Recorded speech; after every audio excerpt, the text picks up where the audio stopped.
£200 for 12 cupcakes, and apparently that's expensive.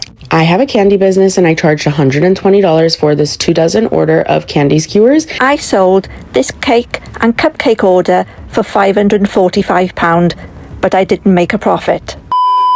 Every time I open TikTok, I find someone selling a mug for $50 or a candle for $70. And somehow the comments are always like, oh my god, take my money. Oh my god, support small businesses. But since when is buying from a small business more expensive than some luxury brands? Because somewhere along the line, handmade stopped meaning made with care and started meaning we multiply the price by 6. And before the comments start coming for me, we know inflation is real. We know that supplies are starting to cost more, taxes have to be paid, and running an independent small business in this economy is really difficult.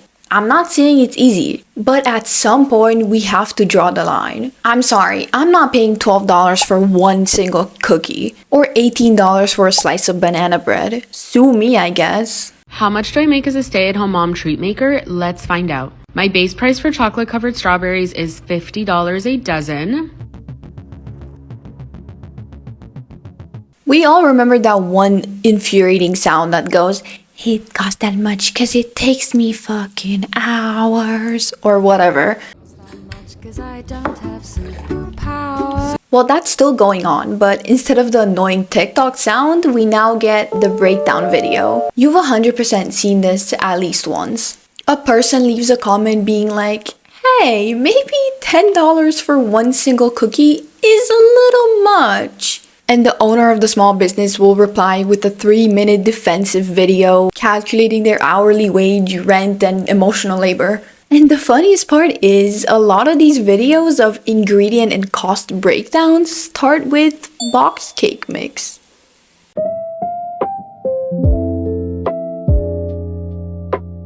You think $10 for one cookie is insane? All right, let's break this down. A custom order of 2 dozen cookies at $10 a cookie, that is $240. Immediately, let's deduct, say, $10 for supplies and ingredients. That leaves $230. Now let's talk about the total time it takes to make those 2 dozen custom cookies. Communication with the client, 1 hour. Designing the set, 30 minutes. Making the dough and baking, 1 hour. Making icing, mixing colors, bagging icing, 1 hour. Decorating, 4 hours. Cleanup, 15 minutes. Packaging, 15 minutes. That's a total of 8 hours. 230 divided by 8 is $28.75 an hour.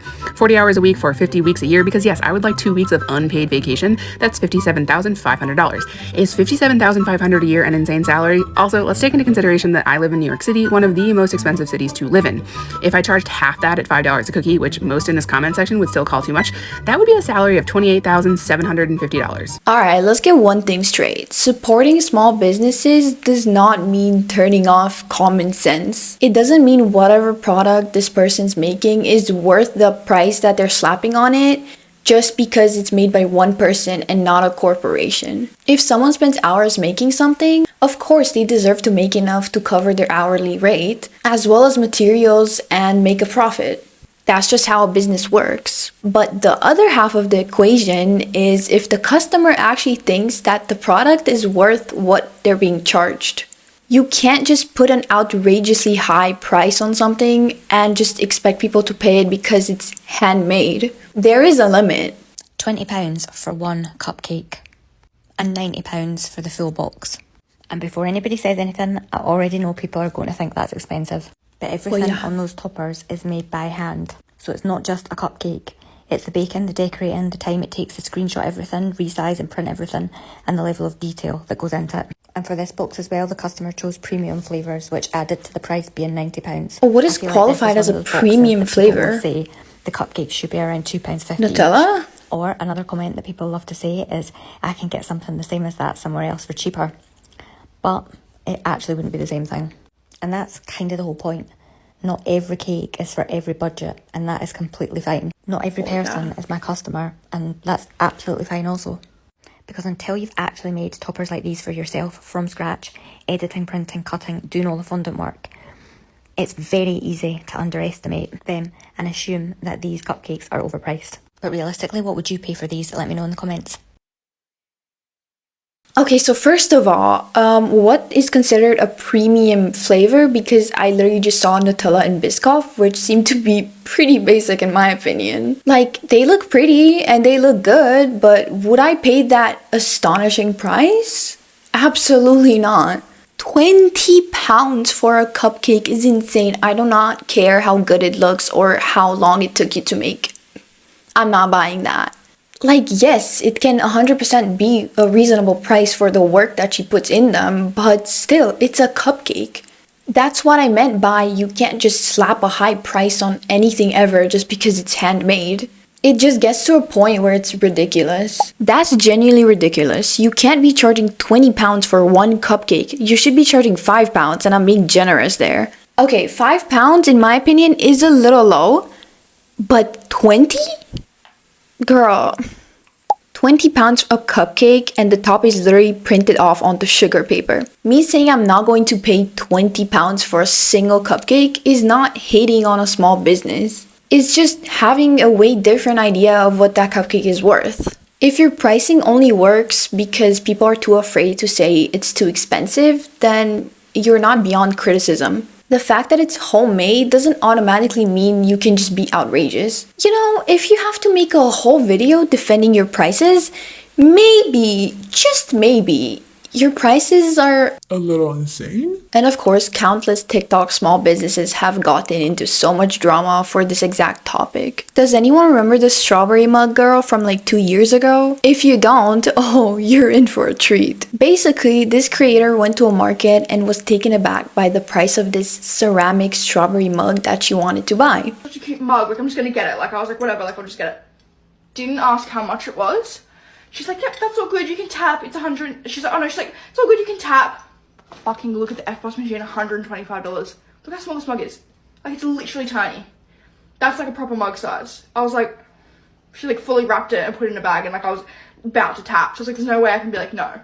I could have, but I would have felt really bad. So she went to the market, and then when she wanted to pay, she was shocked by seeing $125 on the card reader.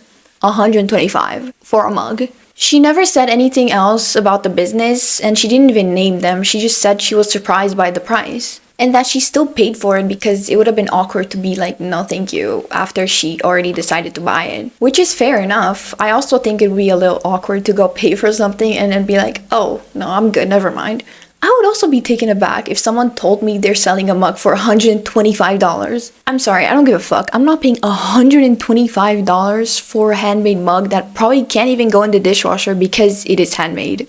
Absolutely not. Like, what? Are we going insane? Since when have we decided that's an okay price to ask for a mug? Anyway, the small business owner that made this mug then actually made a response video, and it's super whiny and it pisses me off. Don't care, cancel me. Her tone was actually insufferable. Just watch. I just saw this video, and that's my mug. I have literally spent hours and hours finessing, glazing. I hand paint every single one, and that's not including how much money goes towards tax, how much goes towards GST, how much outgoings I have, all my supplies that have also increased in value. It also includes my staff's wages. It's also deeply upsetting to have someone not only question you as a business owner and lie about how I interacted with you, but to also have you question my pricing when you too also run a small business and you know how much goes into every single little thing that small business does. I then explained to you, like I explained to every single person that came to my stall over that weekend,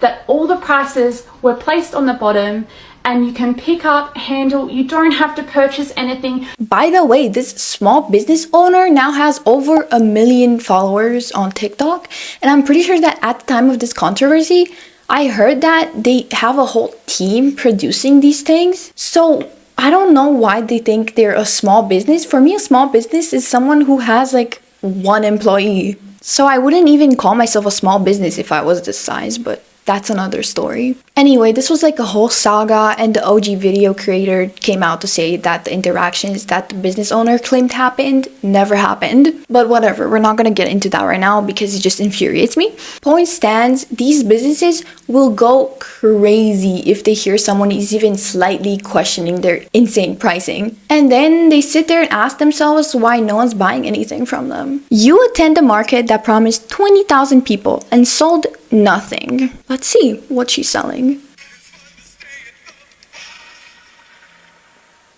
Rosie's Woodshop. Laser engraving, 3D printing. Woodworking and epoxy? Is that like resin? I think that's resin. Already off to an awful start.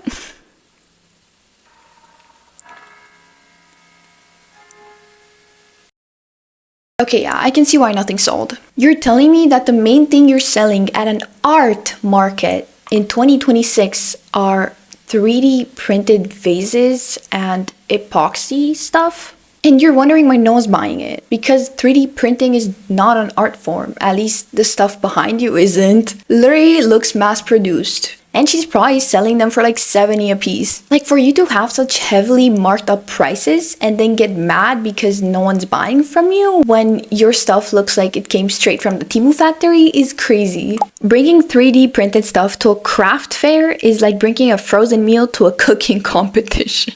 Great analogy. Ignore the comments. They're all correct, but just ignore them. The attitude of small business owners just makes me never want to buy anything from them ever again.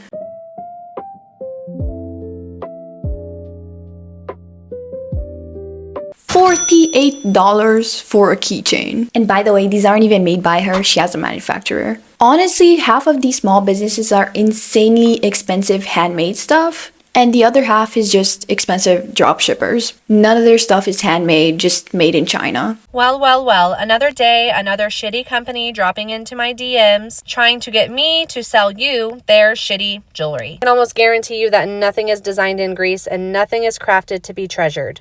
Let's take a look. We'll start with this ugly ass bracelet for $70. You could just go to AliExpress and get it for $3.17. Up next, these ugly earrings for $66. AliExpress, 99 cents. And these dropshippers heavily rely on one strategy: guilt tripping. I don't know who needs to hear this, but the sad grandpa whose business is failing isn't real. So are the polar bears, so are the animal shelters, and so are the cool alternative girls making handmade jewelry and crochet. These types of guilt tripping videos that you may see pop up on your feed are using stolen content to promote a product that is most likely dropship. Most of these guilt tripping, my mom's dream was to own a small business, but then she passed away, so I did it, are just fake. And they rely on people making emotional purchases based on the story rather than actually wanting or needed the item. And again, a lot of the time they claim for these things to be made in Greece or Italy when they're just made in China. Everyone is scamming everywhere all the time. So if anyone would like to purchase a cupcake from me for the low price of $20, please let me know. I'll be more than happy to help you. I'll make sure I use cheap ass box cake mix. So don't get scammed online. Research these businesses before you actually buy something from them. And I'll see you next time. Please subscribe and